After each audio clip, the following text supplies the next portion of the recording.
கலங்கி நின்ற என்னை கண்டு கண்ணீரை துடைத்தவரே, காலமெல்லாம் கண்மணி போல கரம் பிடித்து காத்தவரே. கலங்கி நின்ற என்னை கண்டு கண்ணீரை துடைத்தவரே, காலமெல்லாம் கண்மணி போல கரம் பிடித்து காத்தவரே. எல் ஷடாய் ஆராதிப்பே, எலோஹீம் ஆராதிப்பே, அடோனாய் ஆராதிப்பே, யெஷூவா ஆராதிப்பே. எல் ஷடாய் ஆராதிப்பே, எலோஹீம் ஆராதிப்பே, அடோனாய் ஆராதிப்பே, யெஷூவா ஆராதிப்பே. Praise the Lord. கர்த்தரும் இரட்சகருமாகிய இயேசு கிறிஸ்துவின் நாமத்தில் உங்கள் யாவருக்கும் என் அன்பின் வாழ்த்துக்கள். ஒரு அருமையான ஆராதனை பாடலை கேட்டோம். 34ஆம் சங்கீதம் 3-4 வசனங்கள் இப்படியாய் சொல்கிறது, என்னோடு கூட கர்த்தரை மகிமைப்படுத்துங்கள், நாம் ஒருமித்து அவர் நாமத்தை உயர்த்துவோமாக. நான் கர்த்தரை தேடினேன், அவர் எனக்கு செவி கொடுத்து என்னுடைய எல்லா பயத்துக்கும் என்னை நீங்களாக்கி விட்டார். Psalm 34:3-4. Oh, magnify the Lord with me, and let us exalt his name together. I sought the Lord, and he heard me, and delivered me from all my fears. ஆம் பிரியமானவர்களே, ஒரு அருமையான சங்கீதம் இது.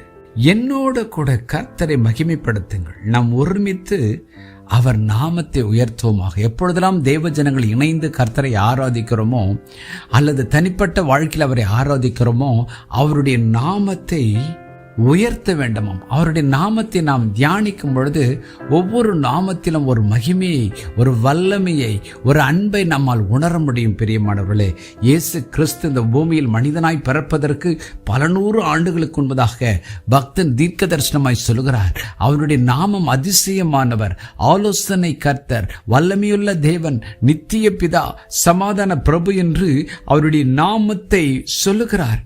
அந்த நாமத்தை நாம் நினைத்து நினைத்து அவரை துதிக்கும் பொழுது பாருங்கள், ஒரு பெரிய ஆசீர்வாதம் நம்முடைய எல்லைகளில் வரும். இப்பொழுது நாம் கேட்ட பாடலில் பாருங்கள், எல் ஷடாய் சர்வ வல்லமையுள்ளவர், அவர் யெகோவா ராஃபா என்றால் அவர் சுகமாக்குகிறவர். ஆம், தேவனுடைய நாமத்திலே ஒரு வல்லமை இருக்கிறது. தேவனுடைய வார்த்தையிலே, தேவனுடைய நாமத்தில் அவருடைய அன்பை நம்மால் புரிந்து கொள்ள முடிகிறது. பெரியமானவர்கள், இன்றைக்கும் அவரை துதிக்கும் பொழுதெல்லாம் அவருடைய நாமத்தை சொல்லி துதிக்க நாம் பழகிக் கொள்வோம். ஒவ்வொரு முறையும் அவருடைய நாமத்தை உச்சரிக்கும் போது அந்த நாமம் நமக்கு ஒரு பாதுகாக்கும் துருகமாய் வருகிறது. வேதம் சொல்கிறது, கர்த்தருடைய நாமம் பலத்த துருகம், நீதிமான் அதற்குள் ஓடி சுகமாயிருப்பான். ஆகவே தான் கர்த்தருடைய நாமத்தை நினைத்து தியானித்து அதை துதிக்கும் பொழுது பாருங்கள், ஒரு பெரிய பாதுகாப்பும் பிரசன்னம் வருகிறது. அடுத்த வசனம் சொல்கிறது, நான் கர்த்தரை தேடினேன், அவர் எனக்கு செவி கொடுத்து என்னுடைய எல்லா பயத்துக்கும் என்னை நீங்களாக்கி விட்டார். பாருங்கள், அவருடைய நாமத்தை நாம் தியானித்து உயர்த்தும் போது நம்முடைய வாழ்க்கையில் எத்தனை பயங்கள் இருந்தால், ஒருவேளை வியாதியை குறித்த பயமா இருந்தால் யெகோவா ராஃபா, அவர் பரிகாரி என்கிற நாமம் நமக்கு வந்து நம்மை தைரியப்படுத்தும். ஒருவேளை நாம் சோர்ந்து போய் பலவீனமா இருந்தால் அவர் எல் ஷடாய் சர்வ வல்லமையுள்ள தேவன் என்பதை நாம் தியானிக்கும் பொழுது ஒரு வல்லமை நம்மை நிறைக்கும். பிரியமானவர்களே, ஆம், அவர் ஒரு நல்ல மேய்ப்பனாய் நாம் நினைத்தவரை துதிக்கும் போது நம்மை புல்லுள்ள இடங்களில் மேய்த்து அமர்ந்த தண்ணீரண்டை நடத்துவார். நம்முடைய எல்லா பயத்தினின்றும் நம்மை விடுதலையாக்குவார். இன்றைக்கும் ஆண்டவரே, உம்முடைய நாமத்தை உயர்த்த எனக்கு கற்றுக் கொடுங்கப்பா, ஒருமித்து உம்முடைய நாமத்தை மகிமைப்படுத்த எனக்கு உதவி செய்யுங்க.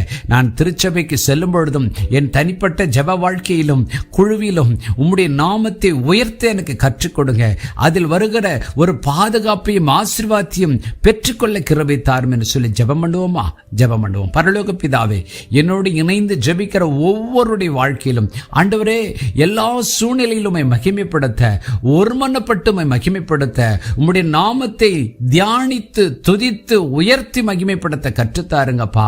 உம்முடைய நாமத்தில் ஒரு பாதுகாப்பு இருக்கிறது, உம்முடைய நாமத்தில் ஆசீர்வாதம் இருக்கிறது. உம்முடைய நாமத்தில் இருக்கிற இந்த வல்லமைகளை எல்லாம் தியானிக்க, அதிலிருந்து வருகிற ஆசீர்வாதத்தை பெற்றுக்கொள்ள கர்த்தர் எங்களுக்கு கிருபை தாரும். தாவீது கோலியாத்தை சந்தித்த போது இஸ்ரவேலின் சேனைகளின் இராணுவங்களின் தேவனாகிய சேனைகளின் கர்த்தர் என்று சொன்னாரே, இன்றைக்கும் கூட எங்கள் வாழ்க்கையில் நம்முடைய நாமத்தில் இருக்கிற வல்லமை ஒவ்வொருடைய வாழ்க்கையிலும் இறங்கட்டும். அதன் நிமித்தம் சுகம் உண்டாகட்டும், பாதுகாப்பு உண்டாகட்டும், சமாதானம் உண்டாகட்டும். இயேசுவின் நாமத்தில் பிதாவே, ஆமென்.